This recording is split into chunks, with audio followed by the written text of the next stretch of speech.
heat conduction through a composite wall.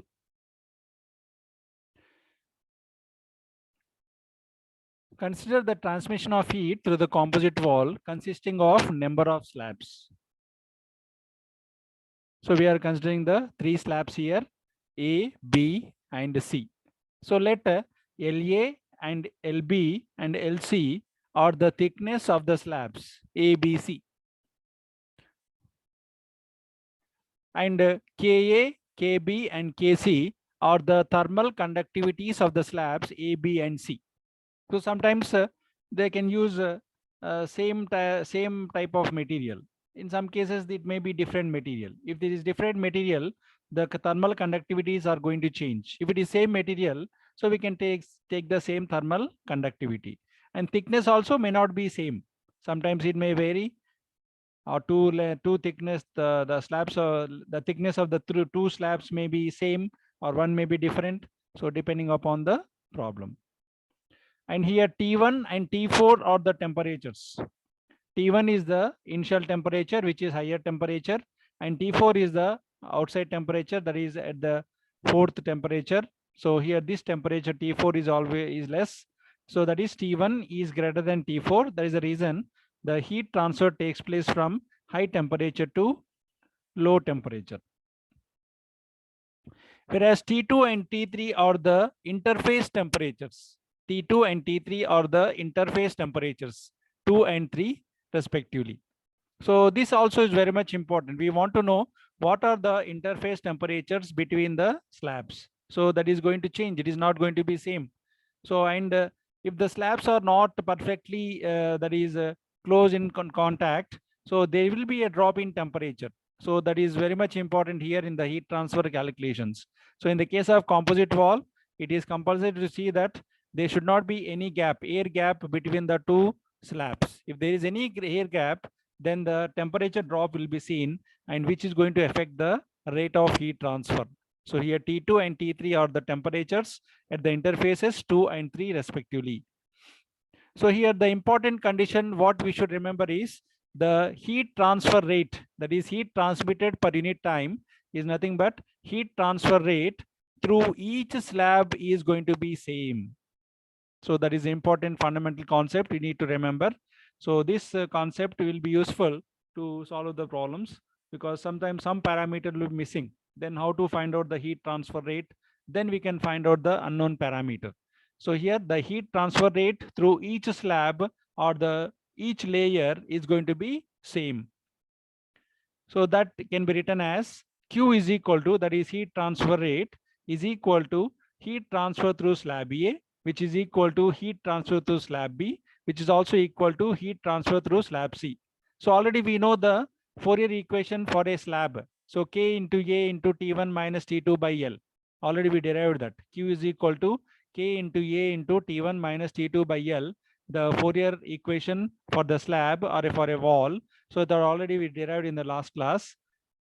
So by applying that formula here, so the heat transfer to the slab is given by Ka into A by assuming area is constant here, and T1 minus T2 by La. So that is a heat transfer through the slab A. So which is equal to Kb into A into T2 minus T3 by Lb. So that is heat transfer rate through the slab B. So which is equal to Kc into A into T3 minus T4 by Lc. So this is the amount of heat transfer rate through the slab C. Now using this equation, we are going to find out the temperature, that is the heat transfer rate through the composite wall.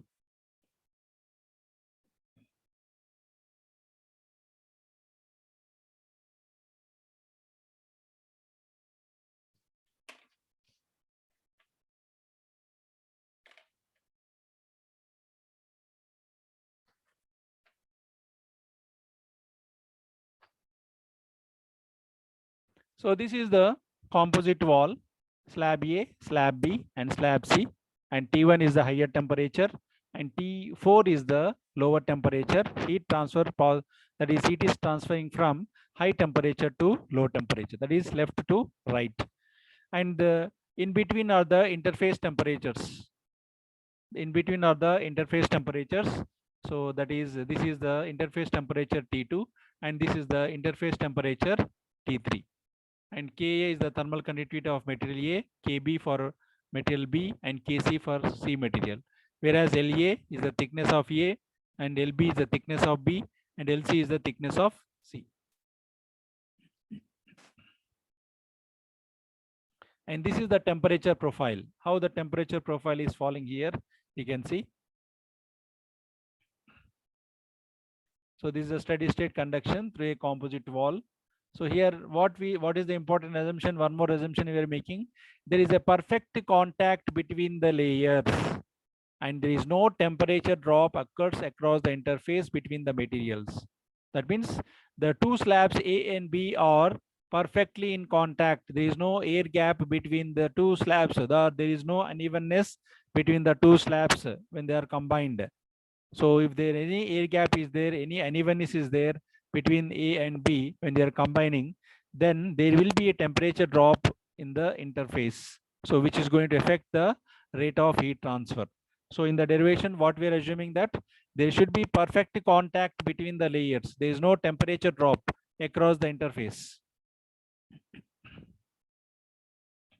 And the electrical and the slab, composite slab can be represented in the form of electrical circuit. So Q is the amount of heat which is flowing through the circuit. So that's why we are equating the heat transfer through slab A, slab B, and slab C. And T1 and T2 are temperatures. RTH is the thermal resistance of A. RTHB is the thermal resistance of B. And RTHC is the thermal resistance of C. So what is RTHA? L by Ka or La by Ka into A. And thermal resistance of B is equal to Lb by Kb into A. And thermal resistance of C is equal to Lc by Kca. So this is one of the important concept here.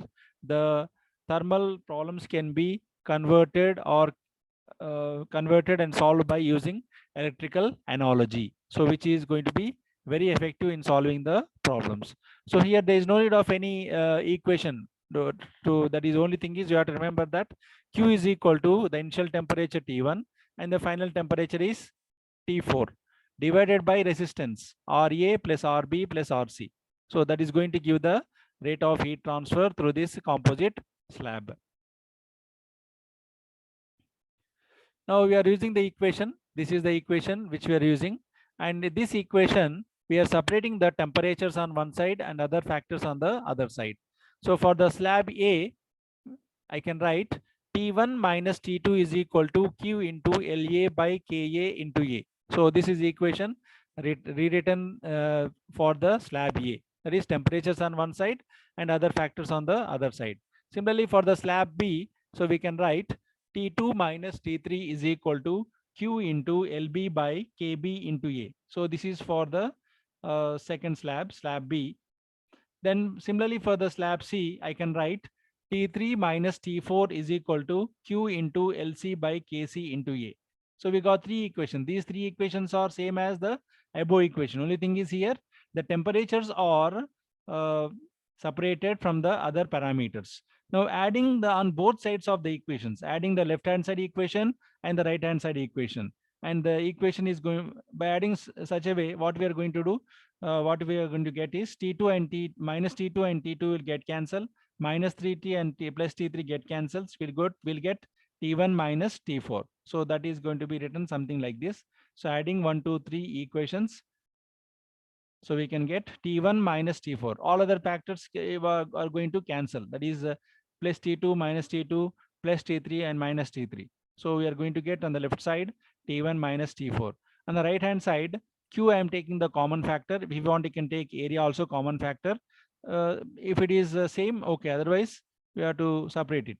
So Q into La by Ka into A plus Lb by Kb into A plus Lc by Kc into A. Or I can rewrite this equation like something like this. Q is equal to A into T1 minus T4 by La by Ka plus Lb by Kb plus Lc by Kc. So this is the heat transfer rate equation for a composite slab. That is for the three layers. For the three layers, this is the equation. And still, if you want, you can simplify this. I'll bring the area downwards. So I can write the equation like this. Q is equal to T1 minus T4 by LA by KA into A plus LB by KB into A plus LC by KC into A. Now, but what is LA by KA into A? LA by KA into A is the thermal resistance of A. Similarly, LB by KB into A is the thermal resistance of B slab. And similarly, LC by KC into A is the thermal resistance of the C slab. Then I can rewrite the equation like this. Q is equal to T1 minus T4 by thermal resistance of A plus thermal resistance of B plus thermal resistance of C. Now I'll write the general equation. This is for the 3 layers. By seeing this equation, I can write the general equation for n slabs or n layers. Because we don't know, sometimes 2 layers may be given, sometimes 3 layers may be given, sometimes 4 layers or 5 layers depending upon the problem. So we should know the general form of the equation if n layers are given. So that can be written by seeing this above equation or this equation. So for n slabs or layers, I can write Q is equal to T1 minus Tn plus 1 divided by sigma into L by Ka. So Q is equal to T1 minus Tn plus 1 divided by sigma L by Ka. So this particular equation will be useful for solving the heat transfer rate for a composite slab, of n layers or n slabs. So for example, if you see the above derivation, number of slabs are here, how many? 3. So I can, if you substitute here 3, so T1 minus T3 plus 1 is T4. So that's same thing we are getting here, divided by sigma. So n is equal to 1, 2, 3. So L1 by K1A, A1 plus L2 by K2, A2 plus L3 by K3, A3. So like that we can write the heat transfer rate for the composite slab of having n layers. So what is this equation represents? So this equation represents the heat transfer rate for a composite slab having n layers or n slabs.